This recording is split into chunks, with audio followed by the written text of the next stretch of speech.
Hi hello everyone.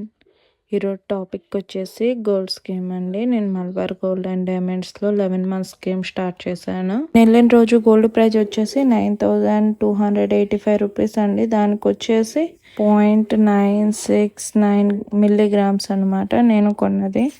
ఆ రోజు మనకి ఒక రిసిప్ట్ అను ఇంకొక గిఫ్ట్ ప్యాక్ కూడా ఇచ్చారండి.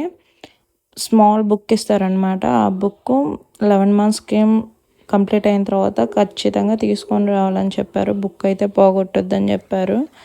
ఆ స్కీమ్ గిఫ్ట్ బ్యాగ్ వచ్చేసి మాత్రం ఒక మినీ స్మాల్ బ్యాగ్ ఇచ్చారనమాట.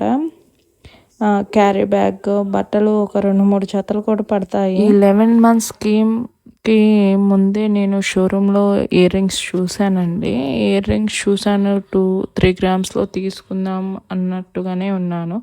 కానీ నాకు ఆ రోజు గోల్డ్ ప్రైస్ వచ్చేసి 9,285 రూపీస్ గోల్డ్ ప్రైస్ పడుతుంటే దానికి 5,000 మేకింగ్ ఛార్జెసే పడుతున్నాయండి. ఎందుకని ఇంత ఎక్కువ మేకింగ్ ఛార్జెస్ పడుతున్నాయని నేను అక్కడున్న స్టాఫ్ని అడిగానండి. అప్పుడు వాళ్ళు చెప్పింది ఏంటంటే నేను సెలెక్ట్ చేసిన ఇయర్ రింగ్స్ ఎక్కువ స్టోన్స్ ఉన్నాయన్నమాట. స్టోన్స్ ఉన్న వాటికి అంతే ఎక్కువ మేకింగ్ ఛార్జెస్ పడతాయండి అని